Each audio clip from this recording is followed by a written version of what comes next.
రాసిన మొదటి పత్రిక 3వ అధ్యాయము 18వ వచనం చదువుకున్నట్లయితే, చిన్నపిల్లలారా మాటలతోనూ నాలుగుతో కాక క్రియలతోనూ సత్యముతోనూ ప్రేమితును. ప్రియ దౌర్జన్యమా, ఇక్కడ మనం చదువుకున్న వాక్య భాగంలో చాలా దీవెనకరమైన శ్రేష్టమైన మాటలు మనం చూస్తున్నాం. ఏమంటున్నాడంటే, చిన్నపిల్లలారా మాటలతోనూ నాలుగుతో కాక క్రియలతోనూ సత్యముతోనూ ప్రేమితును. నా ప్రియ దౌర్జన్యమా, నా ప్రియ దేవుని బిడ్డలారా, మనం ఒకసారి ఆలోచన చేసినట్లయితే లేఖన భాగాల్లో ఏ మాట రాస్తున్నా, ఏ వాక్య లేఖనాన్ని మనం చదువుకున్నా, ఏ వాక్య లేఖనంలో ఉన్న సత్యాలను మనం గ్రహించిన చాలా అద్భుతమైన మర్మాలు, గూఢమైన సత్యాలు దాచబడి ఉన్నాయి. ఇక్కడ చాలా శ్రేష్టమైన మాట రాస్తున్నాడు. ఏమంటున్నాడు? చిన్నపిల్లలారా అని పిలుస్తూ మాటలతో నాలుగుతో కాక క్రియలతో సత్యముతో ప్రేమించెదను. నా ప్రియ సోదరి, ఇక్కడ రెండు మాటలు మనం చూస్తాం. ఏమంట? మాటలతోనూ నాలుగుతో. చాలా మంది ఏం చేస్తారంటే మాటలతో యేసయ్యను ప్రేమిస్తూ ఉంటారు. యేసయ్య అంటే నాకు చాలా ఇష్టం, నాకు ఇష్టం అండి, ఆ దేవుడే నా దేవుడు అండి, ఆ దేవుడు నేను తప్ప నేను ఎవరికి దేవుని ఆరాధించనండి నీ నాలుగుతో మాటలతో చెప్తా. నాలుగు చెప్తుంది, మాటలు చెప్తారు. మాటలు కూడా చాలా చాలా చాలా బాగా చెప్తా ఉంటారు. ఎలా చెప్తారంటే మాటలు, మరి వీళ్ళకి అంతా తెలుసు, సత్య గ్రంథం అంతా ఎరుగును అన్నట్లుగా మాటలతో చెప్తారు, నాలుగుతో కూడా చెప్తారు. నా ప్రియ సోదరి, ఇక్కడ మనం జ్ఞాపకం చేసుకోవాల్సింది ఏంటంటే, మాటలతో నాలుగుతో కాక క్రియలతో సత్యముతో నేను ప్రేమించేదను. నా ప్రియ సహోదరి, నా ప్రియ సహోదరి, ఒక మాట మనం జ్ఞాపకం చేసుకున్నాం. భార్య భర్తలు ఇద్దరున్నారు. వాళ్ళిద్దరు కూడా చాలా చాలా కొత్తగా మరి వారి వివాహం అయింది, అన్యోన్య దాంపత్యం కలిగి ఉన్నారు. భర్త అంటున్నాడు, అమ్మా ఎన్నో చాలా ప్రేమిస్తున్నానని నాలుగుతో మాటలతో చెప్తా ఉన్నా. నాలుగుతో మాటలతో చెప్తున్నాడు, కానీ ఆ మనుషుడు ఎలా ఉన్నాడంటే నాలుగుతో మాటలతో చెప్పడమే కానీ క్రియలతో సత్యముతో ప్రేమించే వ్యక్తిగా లేడు. నా ప్రియ సోదరిగా జ్ఞాపకం చేసుకోవాల్సింది ఏంటంటే, ఈ భర్త భార్యను ఏమంటున్నాడంటే, నేను ప్రేమిస్తున్నాను, నీకోసమే నేనున్నాను అన్నట్టు చెప్తున్నాడు. సరిగా భోజనం పెట్టలేని పరిస్థితి, కనీసం వస్త్రంలో లేని పరిస్థితి, కనీసం ఆమెకి రోగం వస్తే బలహీనత వస్తే పలకరించి పరామర్శించలేని పరిస్థితి. నా ప్రియ సహోదరి, నా ప్రియ సహోదరుడా, భార్యకు భర్త ఏమి ఇవ్వగలవు అంటే ప్రేమను ఇవ్వాలి, రెండోదిగా మన అవసరతలు అక్కడలు అన్ని పంచాలి. ఆమెతో మరి అన్యుడ సహవాసం కలిగి బ్రతకాల్సిన యజమానుడు ఏం చేస్తున్నాడంటే నాలుగుతో మాటలతో చెప్తున్నాడు. ఏమన్నాడు? నా భార్య అంటే నాకు చాలా ఇష్టమండి, ఆమె నేను చాలా ఇష్టపడుతున్నానండి అని చెప్తున్నాడు. గమనించండి, మాటతో చెప్పాడు, నాలుగుతో కూడా చెప్పాడు. మాట రావాలంటే నాలుగు నోరు రెండు మాట్లాడితేనే కానీ నాలుగుతో మాట్లాడే అవకాశం ఉంది. నాలుగుతో మాట్లాడుతున్నాడు, మాటలతో కూడా మాట్లాడుతున్నాడు. కానీ ఇక మనం జ్ఞాపకం చేసుకోవాల్సింది ఏంటంటే, నాలుగుతో మాటలతో కాదయ్యా, నువ్వేమంటాడు? క్రియలతో సత్యముతో మనం ప్రేమించాలి. భార్యని భర్త ప్రేమించాలంటే క్రియ ఉండాలి. ఆమె కావలసిన అగ్రతలు, కావలసిన భోజనం కావలసిన అగ్రత, వస్త్రం కావలసిన అగ్రత, గృహం కావలసినవి అవన్నీ సమకూర్చినప్పుడే ఆ కుటుంబంలో భర్తకు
ఉండదు నా ప్రియ సహోదరి.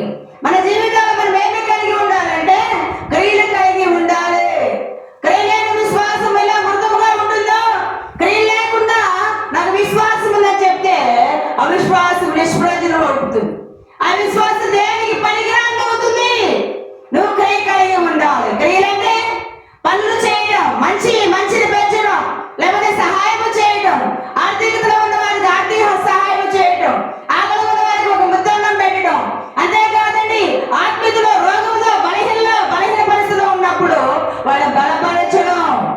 దేవుడు ఉన్నాడండి, దేవుడు సహాయం చేస్తాడు. ఏమాత్రం భయపడకండి. ఏ రోగాన్ని చూసి కురిగిపోవద్దు, ఏ బలహీనతను చూసి కురిగిపోవద్దు, ఎప్పుడు వాళ్ళని చూసి కురిగిపోవద్దు. దేవుడు సహాయం చేస్తాడని ఒక భయం, ఒక ధైర్యం, ఒక నిజత కలిగి వాళ్ళకి ధైర్యాన్ని పోషించేవారుగా, ధైర్యాన్ని చెప్పేవారిగా ఉండాలి. కానీ మనము ఎలా ఉన్నామో ఒకసారి వాక్యంలో చూసుకోవాలి. ఇలా జ్ఞాపకం చేసుకుంటే వాడు సత్యముతో ప్రేమించారంట, క్రియలతో కూడా ప్రేమించే వ్యక్తులుగా ఉంటారు. సత్యముతో ప్రేమించినప్పుడే పరమంతుల దేవుడు, పరిశుద్ధులైన దేవుడు, మహానుడు, మహోన్నతులైన దేవుడు ఆయన మన పైన కనికరము చూపిస్తాడు. కనికరము చూపించి ఆయన మన సహాయం చేస్తాడు. మనం చేసే ప్రతి కార్యము కూడా దేవుడు చూస్తున్నాడు. పరమంతుల దేవుడు వింటున్నాడు. పరమంతుల దేవుడు చూస్తున్నాడు, వింటున్నాడు. నువ్వు మాట్లాడే మాటలు కానీ, లేకపోతే నాలుగు ద్వారా చేసే పనులు కానీ, మరి గమనించండి, మాట ద్వారా మాట్లాడే మాటలు కానీ దేవుడు చూస్తున్నాడు, దేవుడు వింటున్నాడు. దేవుడు ప్రతి మాటకు, లేకపోతే ప్రతి నాలుగుతో మాట్లాడే ప్రతి మాటకు ఆయనకి జవాబు చెప్పవలసిన అవసరం ఉంది. ఆయన చెప్పవలసిన అవసరం ఉంది. కాబట్టి నువ్వెలా ఉండాలంటే క్రియలతో ప్రారంభించాలి. ఎవరన్నా వచ్చారు ఇంటి ముందుకి, అమ్మా అభిషేకం వేసి, అమ్మా సహాయం చేయమ్మా నడిస్తే వాళ్ళ సహాయం చేసే వారికి ఉండాలి. పో మా దగ్గర లేదని చెప్పేవారుగా ఉండకూడదు. గమనించండి, అలాగూ మనము చేతులని సహాయం, చేతులని మేలు, చేతుల ఉపకారం మనం చేసినట్లయితే అది క్రియండి. సత్యం అంటే సత్యవాక్యమైన దేవుణ్ణి పరిచయం చేయడం, దేవుని గురించి వర్తమానం చెప్పడం. ఇది సత్య దేవుడు అండి, నిత్య దేవుడు అండి, జీవ మార్గంలో నడిపే మార్గం ఈ మార్గమే. ఆయనే మార్గం, ఆయనే సత్యం, ఆయనే జీవం, ఆయన తప్ప వేరొక దేవుడు లేడని చెప్పడమే సత్యం. ఆ సత్యాన్ని గురించి నువ్వు చెప్పాలి. సత్యంలో నుండి సర్వశక్తులు నడిపించబడాలంటే నువ్వు ప్రభువులకు అర్పణగా, బలిగా అర్పించుకునే వారికి ఉండాలి. దేవుడి వాక్యం చాలా శ్రేష్టమైన మాట మాట్లాడుతుంది, చాలా విలువైన మాట. మనం చూసినట్లయితే మనము సత్యముతో ప్రేమించాలి. మన హృదయంలో పెట్టుకొని మనం ప్రేమించే వ్యక్తులుగా, పైకి ప్రేమించే వ్యక్తులుగా ఉంటే దేవుడు మెచ్చుడు. ఎందుకంటే మనుషులు తెలియపోవచ్చు, కానీ హృదయంలో ఉన్న దేవుడు, హృదయంలో ఉన్న మనస్సును దేవుడు చూస్తున్నాడు. ఆయన చూస్తున్నాడు కాబట్టి ఆయన మనం ఎలా ఉండాలంటే ఆయన ఇష్టంలో మనము ప్రేమ కలిగి ఉండాలి. ఎలా ప్రేమ ఉండాలి? క్రియలతో కూడిన ప్రేమ, సత్యంతో కూడా ప్రేమ కలిగినట్లయితే మహనీయుడు, మనోహరుడైన దేవుడు మన సహాయం చేస్తాడు. గమనించినట్లయితే ఇక్కడ మనం జ్ఞాపకం చేసుకుంటే మరి 4వ అధ్యాయము 20 చూస్తున్నట్లయితే, ఎవడైనా నేను దేవుని ప్రేమించదని చెప్పి తన సహోదరుని ద్వేషించిన వాడు అబద్ధికుడు అవుతాడు, అబద్ధం చెప్పిన వాడు అవుతాడు. నా ప్రియ సహోదరుని ప్రేమిస్తున్నానని చెప్తున్నాడు, నాలుగుతో చెప్తున్నాడు, మాట చెప్తున్నాడు, కానీ అతడు క్రియ రూపంలో చూపకుండా సత్యంగా ప్రేమించుకుని ఉన్నవాడు ఎలా అంట, నేను దేవుని ప్రేమిస్తున్నాను చెప్తున్నాడు, దేవుని ప్రేమిస్తున్నాను, దేవుడిని నటిస్తున్నాను చెబుతున్నాడు, వచ్చి సహోదరుని ద్వేషిస్తున్నాడు. సహోదరుని ద్వేషిస్తున్నాడు కాబట్టి అది అబద్ధం అని దేవుడు వాక్యం తెలియజేస్తుంది. మన జీవితాలు మనం ఎలా ఉన్నాం, మనం ఏ రీతిగా మనం ఆయన గర్వపరిచే వారిగా ఉన్నాం. మా ప్రియ సహోదరి, దేవుడి వాక్యం వెలుగులో మనం పరిశోధన చేసుకోవాలి. దేవుడి వాక్యం నీతో మాట్లాడుచున్నప్పుడు దేవుని మాటకు లోబడి జీవించాలి. నా ప్రియ సహోదరి, మరి అబద్ధం అని చెప్తున్నాడు. ఏంటి అబద్ధం అంటే నీ సహోదరుని ద్వేషిస్తున్నావు, దేవుని ప్రేమిస్తున్నావు అని చెప్తున్నావు. ఇక్కడ జ్ఞాపకం చేసుకుని చాలా అద్భుతమైన మాట. తాను చూచిన తన సహోదరుని ప్రేమించిన వాడు తాను చూడని దేవుని ఎలా ప్రేమించగలడు? నా ప్రియ సహోదరి, ఒక క్వశ్చన్ మార్క్ వేస్తున్నాడు, ఒక జవాబు చెప్తున్నాడు. ఏమన్నాడు? తాను చూసిన సహోదరుని ప్రేమించకపోతే చూడని దేవుని ఎలా ప్రేమిస్తాడు? ఆయన కనబడ్డా కదా, ఆయన ఉన్న దేవుడు కదా, ఆయన ఆకాశ మహాకాశాలు ఉన్న దేవుడు మార్క్ వేస్తున్నాడు. ఎలా ఉన్నా నీ సహోదరుడు ప్రేమిస్తున్నానని చెప్తూ గమనించు. దేవుని సల్ల నీవు దేవుడు నీతో ఉన్నాడని చెప్పుకుంటూ దేవుని ప్రేమిస్తున్నానని చెప్పుకుంటూ సహోదరుని ద్వేషిస్తే దేవుడే మాత్రమో ఇష్టపడు.